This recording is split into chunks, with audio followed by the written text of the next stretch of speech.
పై మాట్లాడడానికి ముందుగా ఇవాళ తీసుకోబోయే టాపిక్ కాక్రోచ్ జనతా పార్టీ దేశవ్యాప్తంగా ఒక సంచలనం. సో సతీష్ గారు, అభిజిత్ దీప్కే ఈ social media platform CJP social media platform ఏర్పరిచి ఒక ప్రపంచంలో తీసుకొచ్చిన అభిజిత్ దీప్కే ఇండియా వచ్చారు. ఇవాళ జంతర్ మంతర్ దగ్గర ఒక కీలకమైన శాంతియుత నిరసనలకు పిలుపునిచ్చారు. ఆల్రెడీ ఢిల్లీ గవర్నమెంట్ పర్మిషన్ కూడా ఇచ్చింది. సో మరి కాసేపట్లో సభ స్టార్ట్ కాబోతోంది. జంజీల టార్గెట్గా సిజేపీ ఒక వ్యూహాత్మకంగా వెళుతూ ఉన్నట్టుగా మనకి తెలుస్తోంది. మనం స్క్రీన్ మీద కూడా ఎక్స్క్లూజివ్గా చూస్తూ ఉన్నాం ఢిల్లీ జంతర్ మంతర్ దగ్గర ఉన్న పరిస్థితిని. సో భారీ స్థాయిలో అక్కడికి జంజీలు వస్తూ ఉన్నారు. గవర్నమెంట్ అయితే పర్మిషన్ ఇచ్చింది, ఎందుకు అనవసరంగా పర్మిషన్ ఇవ్వకుండా దాన్ని మరింత హైప్ చేసే ఉద్దేశం అయితే గవర్నమెంట్కి లేనట్టుగా, భారతీయ జనతా పార్టీకి లేనట్టుగా ఇక్కడ మనకి స్పష్టంగా అర్థమవుతోంది. సో సిజేపీ ఇప్పటి వరకు కూడా ఒక సోషల్ మీడియా ప్లాట్ఫామ్ మాత్రమే, ఆన్లైన్లో మాత్రమే ఉంది. ఫస్ట్ టైం ఢిల్లీ వేదికగా ఇప్పుడు ఆఫ్లైన్కి వచ్చింది, ఆఫ్లైన్ ఉద్యమంగా మారబోతోంది. సో సిజేపీ వెనుక ఎవరున్నారు అనేది పెద్ద ఎత్తున చర్చ జరుగుతోంది. సిజేపీ వెనుక కేజ్రీవాల్ ఉన్నారు, లేకపోతే రాహుల్ గాంధీ ఉన్నారు, లేకపోతే ఎవరో ఉన్నారు, మోదీ వ్యతిరేక శక్తులు ఉన్నాయి, ఆర్ఎస్ఎస్ వ్యతిరేక శక్తులు ఉన్నాయి, భారత వ్యతిరేక శక్తులు ఉన్నాయి అని చెప్పి రకరకాల ప్రచారాలు అయితే మనం నేషనల్ మీడియాలో కూడా చూస్తూ ఉన్నాం. సో ఏంటి ఈ సిజేపీ ఇవాళ పిలుపునిచ్చిన శాంతియుత నిరసనల మీద ఫస్ట్ మీ కామెంట్ ఏంటి? యాక్చువల్గా సిజేపీ అనేది ఒక వ్యంగ్య రాజకీయ ఉద్యమం ఇది. ఆ విధంగా స్టార్ట్ అయింది. సరే, మనం ఇప్పుడు అభిజిత్ దీపిక కోసం మాట్లాడుకుంటున్నాం. ఆయన కోసం మాట్లాడుకునే ముందు అసలు ఈ ఉద్యమానికి, ఈ కాక్రోచ్ జనతా పార్టీ ఆవిర్భావానికి, ఈ రకమైన కలయికకి ప్రధాన కారణం మన భారతదేశ ప్రధాన న్యాయమూర్తి జస్టిస్ సూర్యకాంత్. ఎందుకు ఈ మాట చెప్తున్నానంటే, జస్టిస్ సూర్యకాంత్ మే 15, 2026 ఆయన చేసిన ఒక స్టేట్మెంట్ ఫస్ట్ నేను మీకు చెప్తున్నా. ఆయన ఏమన్నారు?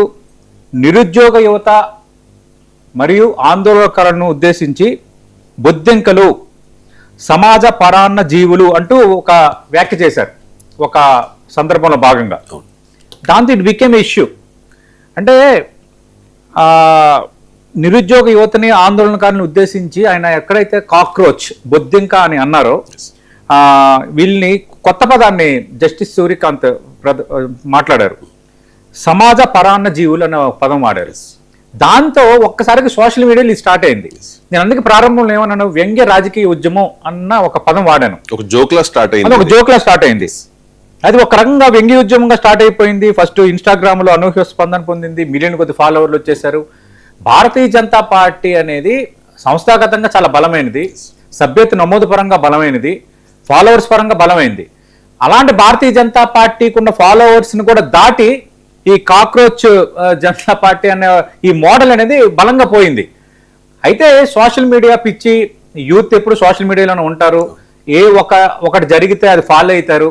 ఇది ఒక నాన్ సీరియస్, ఇది ఒక జనరల్ సోషల్ మీడియాలో ఒక వ్యంగ్య ఉద్యమం. ఇది కొంతకాలం ఉండే ఆగిపోతుంది. ఎవరికి అవగాహన లేని వాళ్ళు సరదాగా ఎవడో ఇప్పుడు మీరు ఫాలో కొట్టారనుకోండి, నేను కూడా ఇది ఒక ఫాలో కొడతా, ఇట్లాగా అయ్యిందని అనుకున్నారు అందరూ. అప్డేట్ ఏంటి, యాక్టివేట్ ఎలా జరుగుతోంది, యాక్టివేషన్ ఏంటి అనేది, అప్డేట్స్ ఏంటి అని తెలుసుకోవడానికి ఫాలో కొడతారు. అయిపోయింది. బట్ కానీ ఆ రోజు ఆయన చేసిన వ్యాఖ్య ఎవరిని ఉద్దేశించి?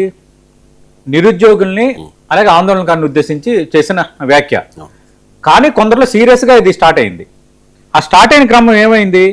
ఈ మీన్ వైల్ గా ఇది జస్టిస్ సూర్యకాంత్ మాట్లాడడం, వ్యంగ్య రాజకీయ ఉద్యమంగా స్టార్ట్ అవటం, ఈ పరిణామ క్రమంలో సడన్ గా నీట్ పరీక్షకు సంబంధించిన లీకేజ్ వ్యవహారం వచ్చింది. అదొక అంశం అయింది. 2, ఆన్లైన్ పరీక్షా విధానం సిబిఎస్ఈకి సంబంధించి ఆన్లైన్ ఎవాల్యుయేషన్కి సంబంధించిన సమస్యలు తలెత్తాయి. ఆ ఫలితాలు గందరగోళం అయిపోయాయి. గత సంవత్సరం కూడా నేషనల్ టెస్టింగ్ ఏజెన్సీ ఎన్టీఏ గత సంవత్సరం కూడా నీట్ నిర్వహణలో కొన్ని లోపాలు బయటకు వచ్చాయి. అలాగే జేఈఈ మెయిన్స్, ఈ ఎగ్జామ్స్కి సంబంధించి, జేఈఈ అడ్వాన్స్కి సంబంధించి అక్కడ కీలో తప్పులు ఉండటము, మళ్ళీ వీళ్ళు కన్ఫ్యూజ్ అవ్వటం, ఇలాంటి ఒక గందరగోళం చోటు చేసుకుంది. అంటే ప్రధానంగా దేశంలో లక్షలాది మంది విద్యార్థులు పరీక్షలకు ప్రిపేర్ అవుతున్న కీలకమైన ఎగ్జామ్స్కి సంబంధించిన నిర్వహణ కొంత అస్తవ్యస్తంగా మారిందన్నది వాస్తవం. సరే, కేంద్రం వెంటనే స్పందిస్తోంది, అధికారులని చర్యలు తీసుకుంది, దిద్దుబాటు చర్యలు చేపట్టింది. కానీ అంతకు ముందు మానిటరింగ్ అనేది జరగట్లేదు. దీనివల్ల ఏమవుతుందంటే విద్యార్థులు, తల్లిదండ్రులు బాగా ఎఫెక్ట్ అవుతున్నారు. కొందరు విద్యార్థులు సూసైడ్స్ కూడా కమిట్ అయిన సందర్భాలు మనం చూసాం. తల్లిదండ్రుల ఆవేదన వర్ణాతీతం. ఇప్పుడు కేంద్రంలో ఏంటంటే విద్యాశాఖ అని స్పెసిఫిక్గా ఉండదు. కేంద్రంలో NHRD అని ఉంటుంది, అంటే మానవ వనరుల అభివృద్ధి శాఖ అని ఉంటుంది. అందులోనే ఎడ్యుకేషన్ అవన్నీ వస్తాయి. దానికి ధర్మేంద్ర ప్రధాన్ కేంద్ర మంత్రిగా ఉన్నారు. అయితే ఇష్యూ జరుగుతోంది, దీని మీద చర్చ జరుగుతోంది, ప్రతిపక్షాలు లేవనెత్తుతున్నాయి. ఇదంతా ఒకవైపు జరుగుతుంది. ఈ జరుగుతున్న క్రమంలో ఏమైందంటే ఈ కాక్రోచ్ జనతా పార్టీకి సంబంధించి వీళ్ళు దీన్ని ఒక ఇష్యూగా తీసుకున్నారు. ఇష్యూగా తీసుకుని దానికి నిరసనగా కేంద్ర మంత్రి ధర్మేంద్ర ప్రధాన్ రిజైన్ చేయాలన్న ఒక డిమాండ్ని తీసుకున్నారు. ఆ డిమాండ్ అనేది పెరుగుతూ వచ్చి అభిజిత్ దీప్కే ఎవరైతే ఈ సోషల్ మీడియా సంబంధించి ఈ కాక్రోచ్ జనతా పార్టీ CJP స్థాపనకు కీలకంగా ఉన్నారో ఆయన నేరుగా ఇండియా వచ్చారు.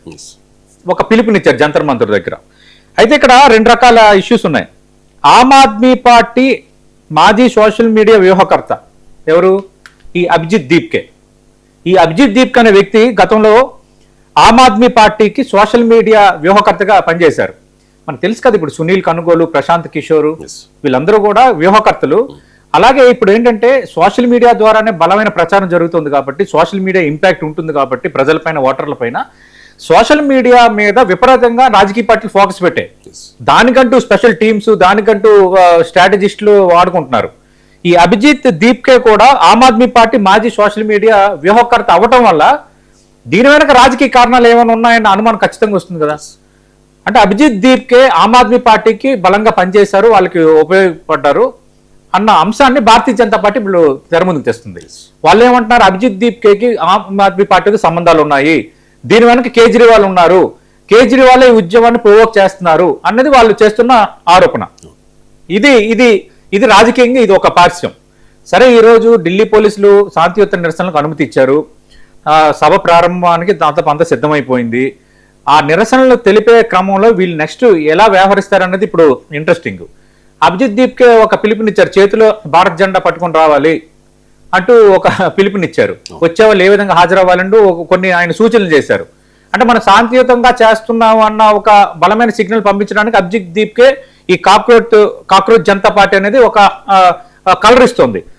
కానీ అక్కడ వచ్చిన వాళ్ళు శాంతియుతంగా ఉంటారా, ఏం చేస్తారనేది ఇప్పుడు రెండోది. ఇది రెండోది. మూడో కీలకమైంది ఏంటంటే ఇందాక మనం చాలా సందర్భాల్లో మాట్లాడుకుంటున్నాం, జెడ్. ఈ జెడ్ ప్రాతినిధ్యం సంబంధించిన చర్చ ఈ మధ్య కాలంలో స్టార్ట్ అయింది.